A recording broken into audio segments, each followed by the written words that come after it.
Hi, my name is Pinky Ghelani and you are watching Pinky TV. This is What Women Want, and if you're joining us on Facebook, make sure you drop us a comment and let us know where you are watching from.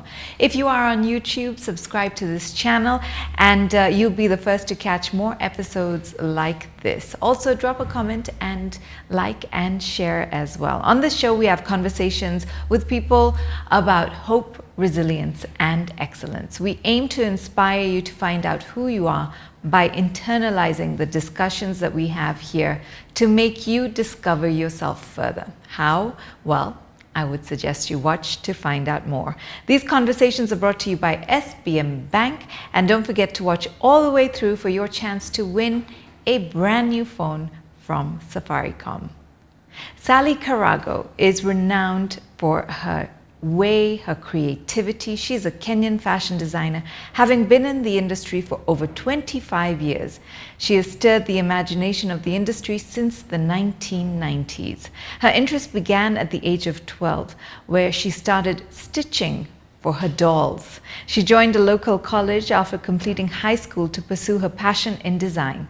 She registered Mcensal in 1994, a workshop that was to produce made-to-measure garments. She's known for her creativity, great finishing, great fitting, and unique fabrics.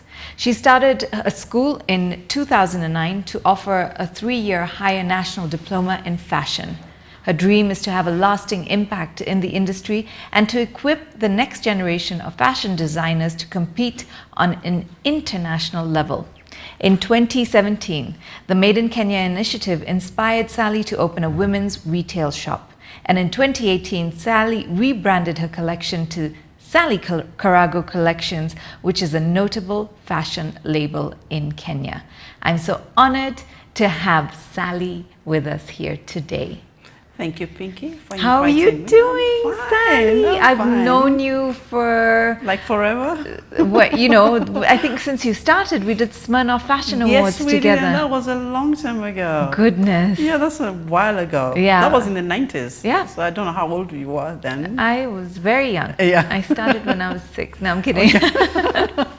But yeah, I mean, look at this. First of all, this relationship that yes. I love. I love who you are, Sally. You've always been the same person.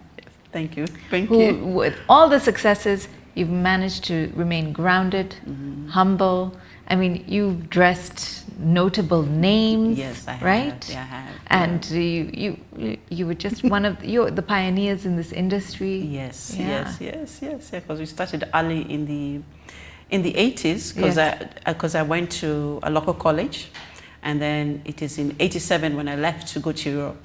So I was there for about 4 to 5 years. Right. Because I did fashion, designing, and merchandising. Wow. Yeah. So you studied this business. I studied this business. You know what you're doing. Oh, yes, I did. I mean, let's talk about that. Can I say, am I right in saying that your father was opposed to you pursuing this line of work?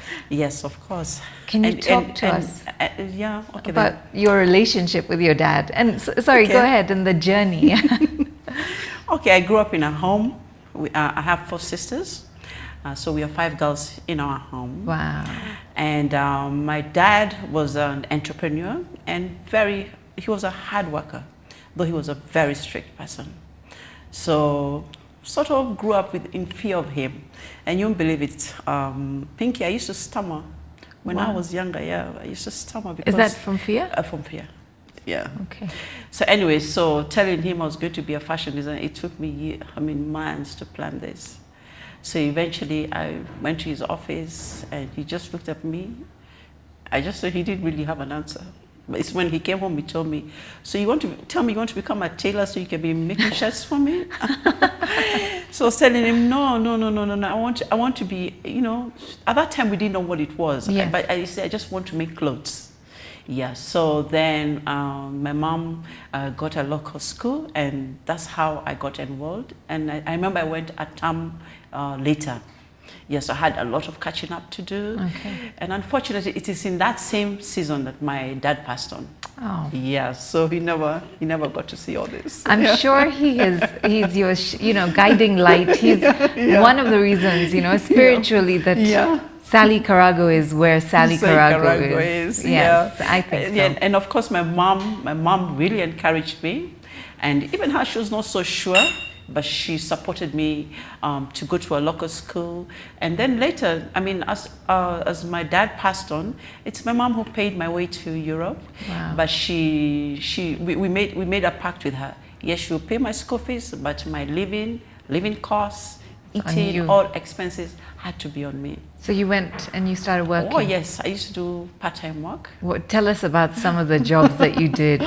Okay, I worked in the school library, and then I worked in, the first job I ever got actually was a food joint.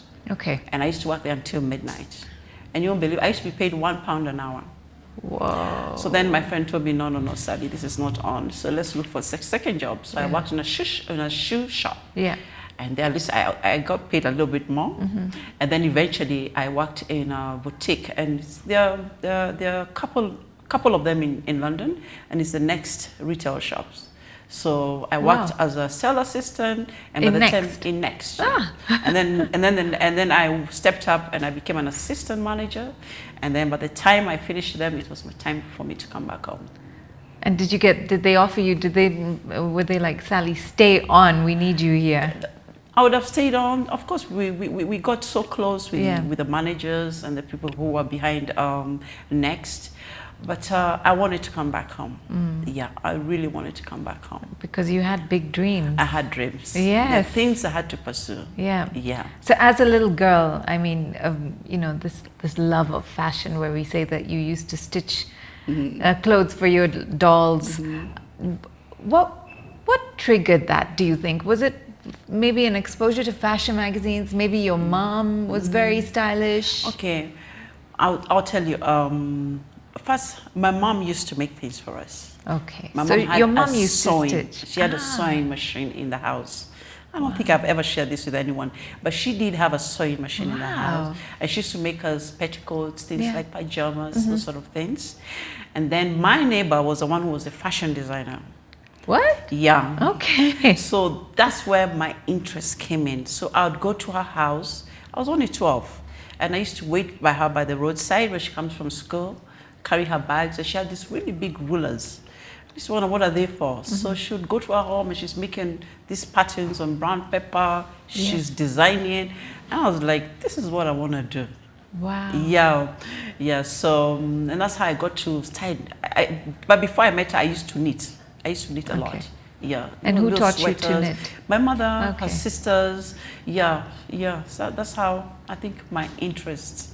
And then my dad used to push me, especially in festive seasons, to take my sisters out with my mom, and I used to pick everything for everyone to wear. Oh. Yeah. So you used to style them. I used to style them. I was a stylist at that age, and then my dad also. I used to style my dad. Yeah, he used to tell me, go put things together for me. And my dad was very fashionable in those days. He had everything that was the latest. Really? Yes, he did. That's amazing. It's amazing. Definitely. He loved colognes. Yeah. And me, I love perfumes. Yes. He loved shoes, and me, I love shoes. He loved accessories, and I love accessories. Yeah. So I always say we have some things in common with my dad. Yeah. Yeah. Your parents obviously influenced you. Yeah, they did. In a huge way. They did. And that's why I always say, even as much as my dad didn't want me to do it, but I think it's that he saw the passion in me. Yeah. That eventually he did allow me to go to school. And I think it's when you have passion, be persistent. Yeah, somebody will listen to you. Yeah, it could be your mom or it could be your dad. Yeah, dig your heels in and just take it. Even as much as I was really scared of my dad, with all my stammering, he had me. Yeah, and I got to school. Wow. Yeah. So yeah, that's the sort of advice you would give people who are watching, who are maybe in a similar. And I think another thing is that just for parents is nurture what your children do. Yeah, see what the inspiration is, because sometimes parents may push kids to go their way. Live my dream. Live your dream. And what happens is that later in life, they get sort of confused. They're not fitting anywhere because they have this passion in them. Yes. It never dies, by the way. Yeah. It doesn't, right? It doesn't. It doesn't. It really doesn't. It doesn't, yeah. I mean, this is like, how many years later? I was 12.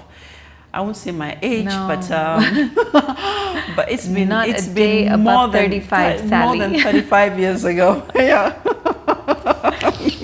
Yeah. So okay, now we can talk about the passion side of it, but there's also the entrepreneurship part of it, which you studied. Yes. And there are a lot of creatives who want to, or who are also maybe stitching stuff in their own homes and stuff.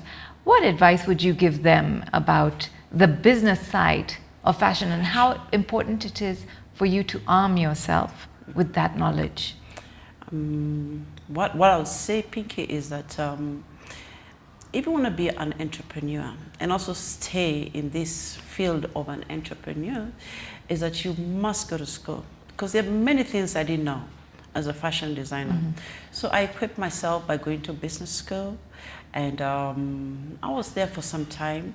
And also my husband, he also taught me, and also having mentors around you also helps. So where you're stuck, then you have somebody to speak to. Yeah, but just being a creative without the business skills, it won't work. You may be very creative, but if you don't want to do the business side of the business, get somebody to do it for you, because you need a business that is sustainable throughout your life. And can you make a business out of fashion? I mean, it's evident through you. Yes, you can. But is it something that's sustainable for? Yeah, it is. It is. I'll say at the beginning it was hard, and my husband being also in the creative world, he's an architect, and myself as a fashion designer. At the beginning it was difficult, and but I pushed on. I think my break came when I decided, okay, so dressing people is not really like, it won't bring me everything that I need. So I went into the corporates. So I started doing uniforms for different hotels, and that also enlarged my income. Yes. Yeah, and in that income I was able to buy all the different machines I need for my production house, just to make my finishing better, training my staff, and those sort of things. Yes. Yes. And then from there, it is out of this business of Mcensal, which is my production house. That's how I started the school. Yeah. I never went out for a loan. I just started buying things slowly. Wow. And I started a school. And now, you bring the school up. Yeah. And 2020 hits and there's a huge worldwide pandemic. Yeah. And you have a school. Yes. What do you do then for your school? So I sat down and I was like, okay, so where do we go from here? And at that time I could see my sons were sort of online. Yeah, because I mean the school overseas. And I was like, and I used to sit there and watch them do their online classes, and I was like, this we can do. Yeah. This can be done. Yes. So I mean, call back the teachers, ask them, we're going to go online, and of course there was always that like, for real, Sally, well, parents take this. And I was like, let's just try. Yeah, there's nothing wrong with trying. Yes. Because even starting this school, I started with one student. So if only one student will come online, it's okay, we'll just push on. Yeah. And so we started our online, we started it end of July. And people came on, students applied, yeah, and I'm happy that they're on. So you had to reinvent yourself. I had to reinvent myself. Were you afraid of that change? Of course I was afraid, Pinky. I mean, like I kept on looking at every business went down to zero. Yeah. Yeah. But you know what helps businesses is understanding systems and structures in a business. If they're there, then you'll come back to them. So those things are always there. Yes. Yes. And I remember it's one of my staff who told me, Sally, in my production house, I don't think we should close. I think we should just try, because at that time people were not buying clothes. I mean, it was hard. It was hard for everybody, even for myself. It was really, really difficult. Yeah. And he stayed with me, and he was really encouraging me, and I was like, oh my goodness. And that's how I ended up keeping my production house open. And my landlord was quite kind. Yeah. He was quite kind. He understood, you know, there was no money flowing. He just told me, no, just stay on. You know, it's hard to just shut a business and then start it all over Exactly. again. Just leave them there. We'll just wait and see. Yes. And I thank God for having left my production house open, because then jobs started coming in. Yeah. So when you go through fear, and when you go through something like what we've gone through, you know, they always say that like even the students, for example, let's talk about kids, they're more resilient, they're able to adapt, they're able to change. But when it comes to, say, my generation, the generation that's older, and then technology over and above all of that, and you said there was a fear. What conversation do you have with yourself, Sally, to make yourself get up and do it?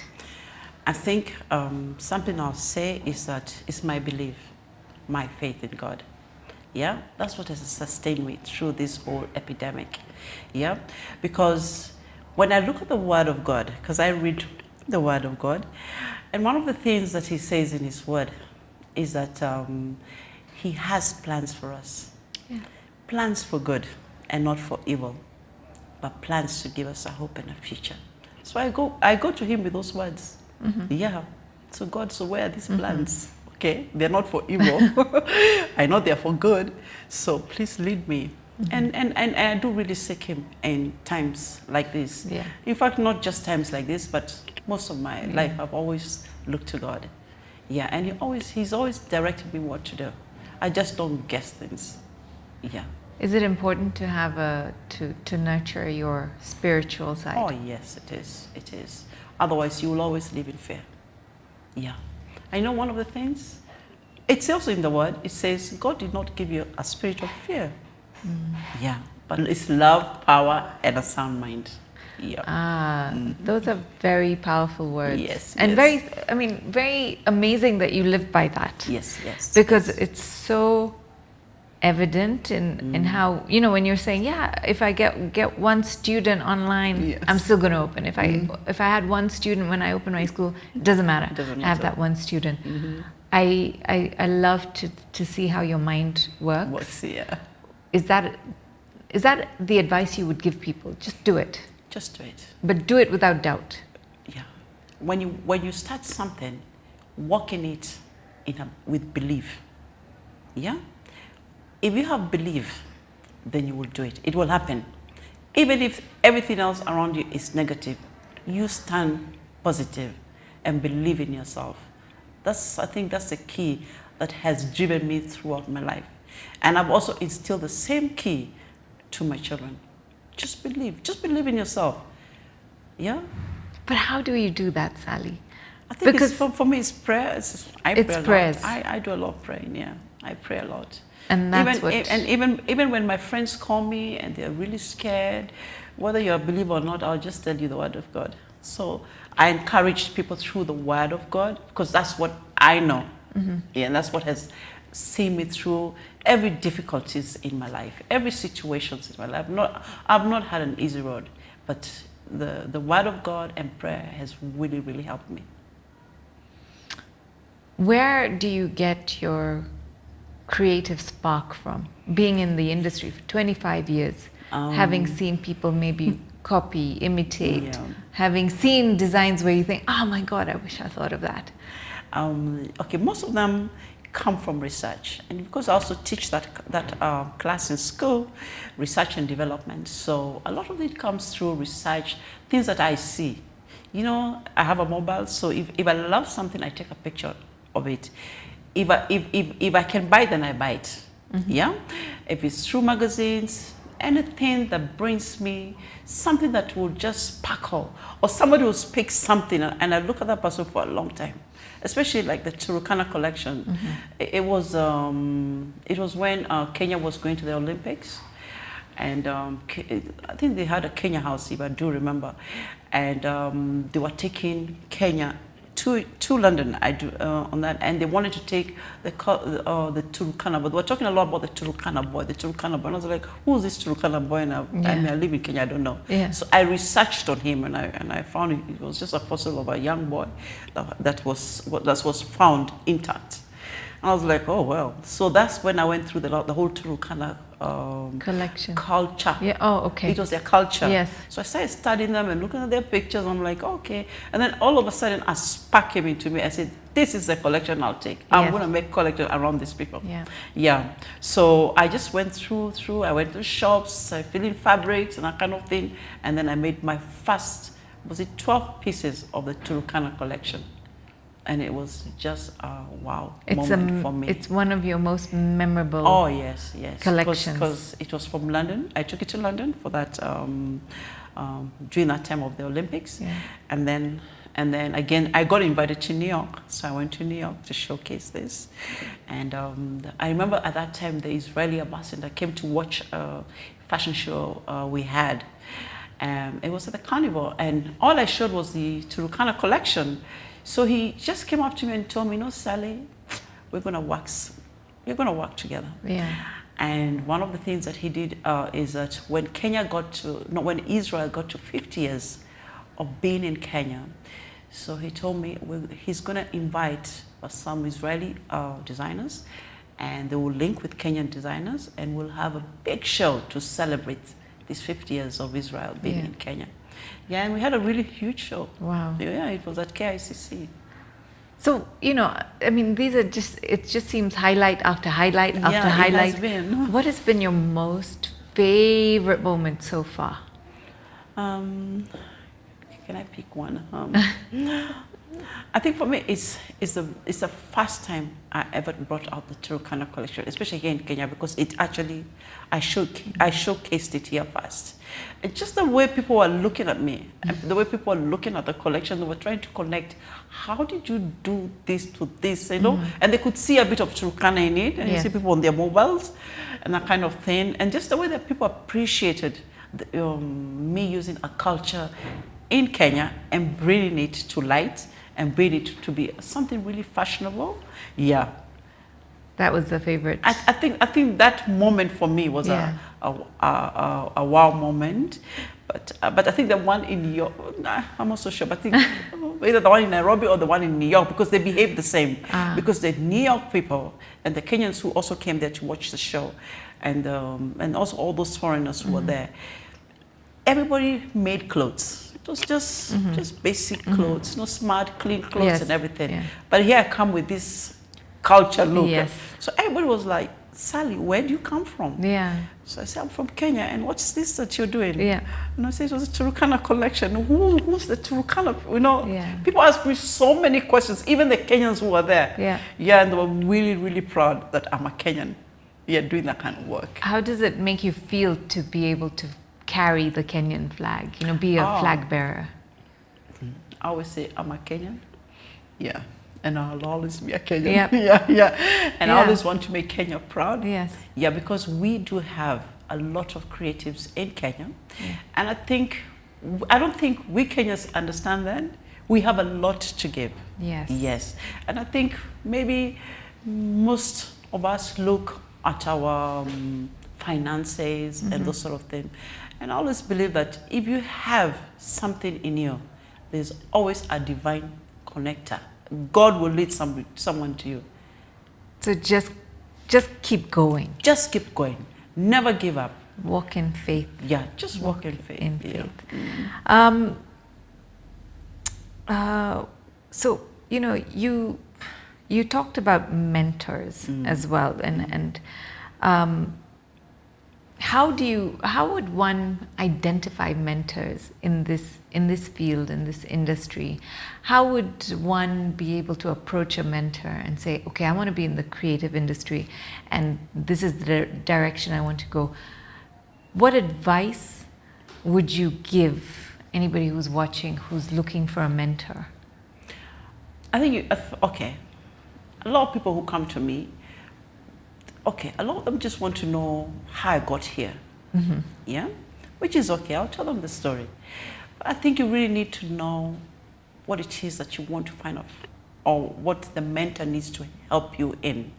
Yeah, don't come without without a plan, yeah, or without even some written notes or questions, so that you pick what it is that you want to ask a mentor. You know, otherwise you can stay there and the mentor will never see you again. Yeah, or just block your phone. So make it worthwhile for the mentor worthwhile as well, and that kind of thing. Yeah. Where do you want to go? What's your vision? The sort of things are key.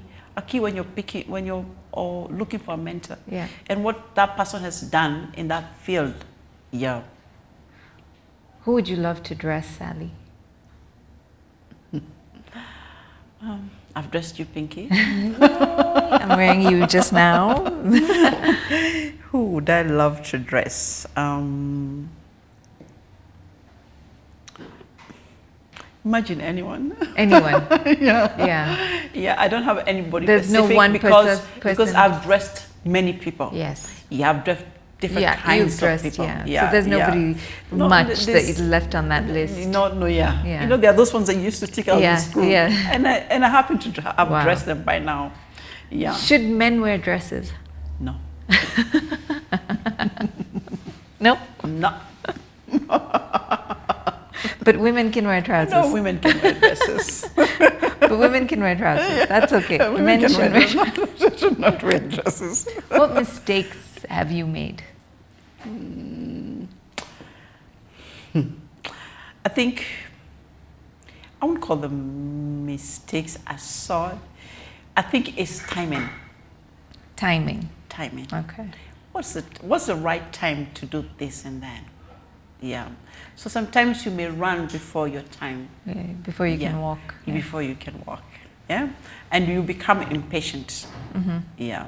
So that is probably one of the biggest things I can say, that probably I made a mistake on something. Yeah. It's the timing. Maybe it was not the right time. It's not the right season for you to have come out this way. Yeah. Yeah. So you just draw yourself back. There's nothing wrong to fail. Yeah, many people have failed and they have come back up again. Yeah, which is okay. Yeah. Failure is not a bad thing. Failure is not a bad thing. It's absolutely not a bad thing. Let's talk about you as a mom. I know your son is famous. Your 25-year-old, your eldest son, Raymond. Yes. You have an 18-year-old. He's done 19 today. 19. Tender. Wow. Happy birthday. Yeah. What's that like? What's motherhood been like, the journey for you? Okay. Pinky, like even the shows I've watched from you. I'm already laughing because I know. Sorry. Yeah. I wish there was a book on how to bring up kids. I know. Because if you follow a book, you will not follow it to the T. Yeah, because kids are different. Yes. Yeah, my firstborn son and my secondborn son are two different personalities completely. Wow. Yeah, so you need to know how to balance the two. Yeah, because they are only two. Yeah. You cannot have a favorite to the other. It has to be the same all the way through. Yeah, of course. You have to love them equally. No matter what. No matter what. Even if one is weak in something, just continue to encourage them. Yeah. Yeah. Did you ever hanker for a girl, being a fashion designer, and think, oh gosh, I need to dress up, my own live doll? Actually, Pinky, I guess because I grew up with 5 sisters, in my home. Yeah. So I wanted just boys. Boys were refreshing. And then my dad died when he was much younger. So I was just looking for boys. How is it to have a boy? Yeah. Yeah. And then I got 2 boys. Yeah. Yeah. So your God is faithful. Yeah. And then my second born is really fashion. He's really up with fashion, that kind of thing. Yeah. Yeah. He loves trendy things. Okay. Yeah. And does that make you proud? Do you feel like Yeah, I mean, like he picked a bit of me. He has something about me. There's something little about me. Yeah. You taught them something very interesting. We were talking off camera, which I think is so amazing. The 150 things to do before you die. Just tell us a little bit more about that. Okay, I love watching more motivational speakers. And I can't remember who this word came from. And I was watching him, and he said, have you ever written 150 things that you love to do or accomplish in your life? And I was like, okay, I've written my vision and my goals, but 150, those are many things. Those are many things, yeah. Yeah. So then I started to write them. And then my son was away. And when I went to see him, I told him, Raymond, just write 150 things that you'd like to accomplish. How old was he? In your life. He was about 13. 13? 13. Wow, okay. Yeah. So he wrote them down. And by this time he knew he loved to be in the theater at that time. Mm-hmm. Yeah, so everything he did, I used to just write them to Raymond. Even those ones that look, like impossible. Mm-hmm. In fact, write those ones. Don't write the things that look possible. Write the ones that are impossible. Wow. Yeah. So, because I always tell my children, your visions must be bigger than you. If it's what you can do now or what you can do tomorrow, then that's not a vision. Rub it out. It gotta be bigger than you. and now, so you told Raymond when he was 13, he's 25 13. now. Now he's 25. How many of those things on his list do you know? Yes. He enrolled himself at a school in California, LA. It's called the New York Film Academy. It was one of the lists of the things he had written. He went for so many auditions to enter into a university, in different universities, especially in Europe. Yeah? And then when he called this New York, I told him, what did you write? So he went back. It was New York Film Academy. And he didn't know which one, whether the one in New York or the one in LA. But it's the LA one that called him because he wanted to be an actor. Do you think there is power in what we write down? There's power in our tongues, and it says, what a man thinketh, so he becomes. Yeah. Yeah, so what you think is what you will become.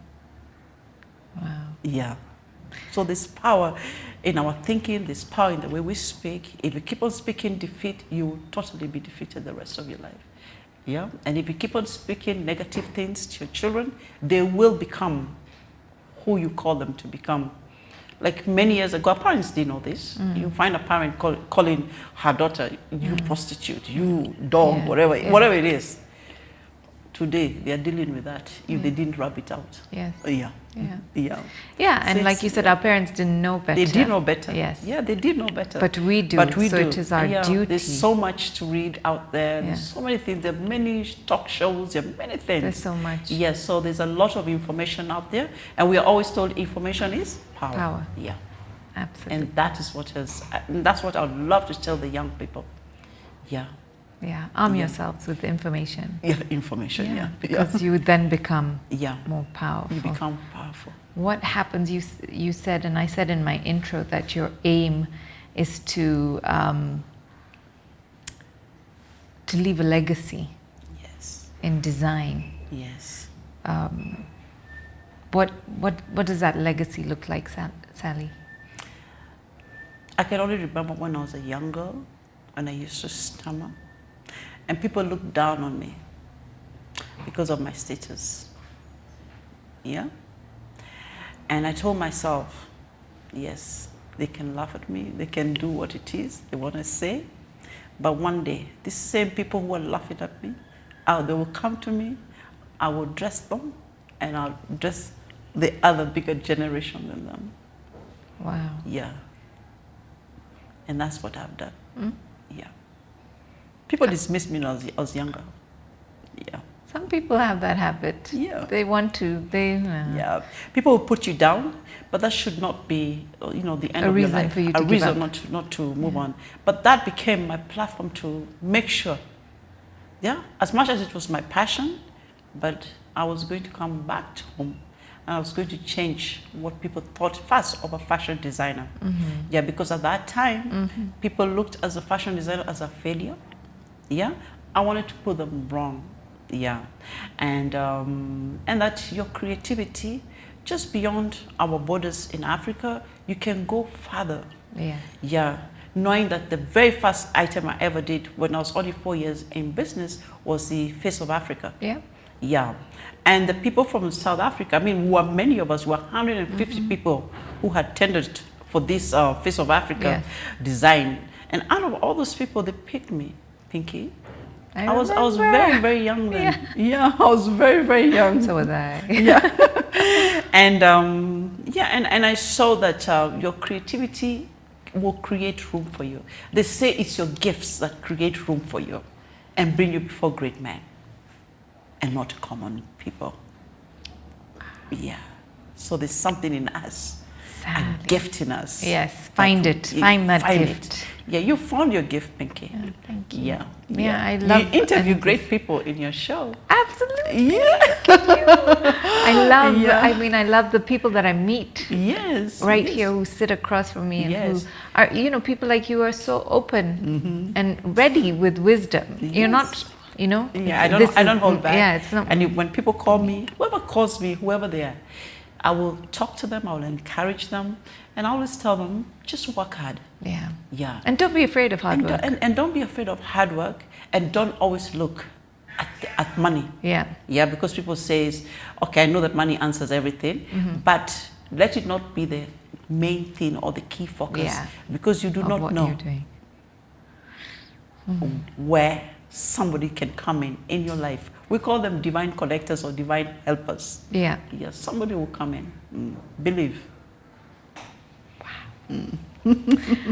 Oh my gosh. Thank you so much for watching. These conversations are brought to you by SBM Bank. SBM Bank is leading the way when it comes to diversity and inclusion. For your chance to win a brand new phone, all you have to do is subscribe. Subscribe to this YouTube channel, subscribe to the newsletter, and subscribe to Safaricom Postpay. I have all the links down below. Sally and I would love to hear from you. We hope that Sally has reminded you to tap into your creative self and to not forget your spiritual work. Yeah. I think that is so important. Sally. Everything start with God. The book says, the word says, in the beginning there was God. There was God, yeah. Yeah. So why leave him out? Absolutely. God, thank you. It's been so much fun. Thank you. And it's been so nice because every time, Sally, we've met, we're always working. Yes. We've never had a conversation like this. And I want to thank you, Pinky. Let me thank you on in the open again. Oh, no. Yeah. Thank you. You're the first person to encourage me to go on social media. Really? Yeah. Oh. Don't you remember when we took off the photo shoot? We had the photo shoot at the village market. And you told me, why are you looking for somebody else? Why can't it be you? Yeah. And I'm thinking, no, Pinky, Do you I've remember never done that? this. Your sister's here. My sister was there, yeah. And we were both like, and you get walked on. and you showed me how to walk and all those sort of things. And I'm like, Pinky, are you sure? You told me, yeah, you can do it. Yeah. Yeah, from that on, I've been doing it. Yes, I see you. We see you, Sally.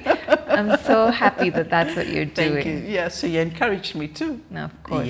Yeah. I can't forget, Sally. We go a long way. Yes, we do. Yeah. And you also supported a lot of, I mean, I was the only Asian model at that time. I'm so nervous and unaware, but you know, I always got so much encouragement from the designers. You were one of them. I'll never forget. Thank you. On this show, we have conversations that aim to inspire, and we hope that it causes you to take a deep dive within yourself to find out who you are. Real power is always internal. Real power is self-love, and real power comes from your core and your authenticity. There's nothing like showing up as your authentic self. Find that person and show up as that person every day. The world will be grateful that you did. Don't forget to follow me and Sally on all our social media platforms and stay updated on what we are up to. My name is Pinky Ghelani, and thank you so much for watching Pinky TV. I'll see you again real soon. Bye.